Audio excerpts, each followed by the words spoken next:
Madian threw a stack of photos of her husband cheating right at him. When he saw the evidence, he panicked and dropped to his knees, begging Madian to forgive him. He even tried to use their son to get her to go easy on him. Seeing his pathetic act, Madian didn't know whether to laugh or cry. She told him to save his energy and worry more about his mistress, Lisa, who's pregnant with his child. That's when Hung Tai realized Madian wasn't bluffing. She knew everything. He pleaded with her to think of their 17 years together and give him a second chance, but without hesitation, she pulled out the divorce papers she'd already prepared. Feeling rejected, Hung Tai desperately looked for comfort in Lisa. He seriously told her he was divorcing Madian and would marry her soon. But once again, he miscalculated. Lisa now understood that what they had was never love. They were both just pawns in his mother's selfish game. Turns out, 10 years ago, Hung Tai's mom found out Madian was the secret daughter of a wealthy man. She pushed Hung Tai to pursue Madian, even though he was already with Lisa. He resisted at first, but his mom convinced him to two-time both women. The plan was to marry Madian, take her money, then dump her so he could still be with Lisa. Hung Tai agreed, and Lisa agreed to wait for him after the divorce. She waited over 10 years. Now she realizes how stupid she was. He played her the whole time. The truth is, Hung Tai always loved Madian most. He never truly cared about Lisa's feelings, always making excuses and brushing her off. When Hung Tai tried to explain himself, Lisa got up to leave. He suddenly remembered his last card, the baby she's carrying.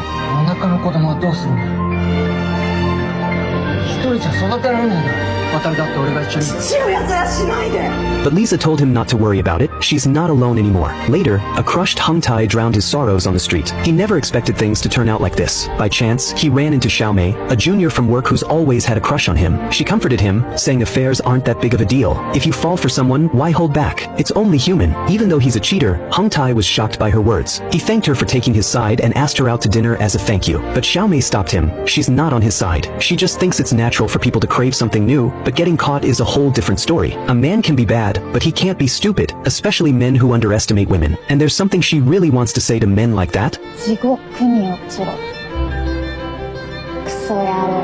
Because of the scandal, Hung Tai got demoted and his pay was cut. His colleague AMU couldn't understand it. He didn't believe Hung Tai cheated just for money. 17 years is a long time. If he didn't really love his wife, how could he last that long? The thought alone is scary. AMU hit the nail on the head. Hung Tai realized, if he didn't truly love Madian, how could he have made it through 17 years? Blaming his mother for scheming after Madian's money was just an excuse for his own betrayal. But by the time he understood, it was too late. The next day, Madian came home to a messy house and an exhausted Hung Tai who looked like he'd aged 10 years. Seeing the unsigned divorce papers on the table, she asked when he'd sign them. He kneeled again, apologizing and begging for reconciliation. He said he took her for granted and now knows he loves her most. Madian found it both funny and pathetic. She walked up to him and said everything she's done wasn't for an apology, it was for revenge. Hung Tai couldn't grasp how important those 17 years, her entire youth, were to a woman. He said he finally understands and promised to make it up to her and their child. But sorry too late is cheaper than weeds. Madian could never forgive him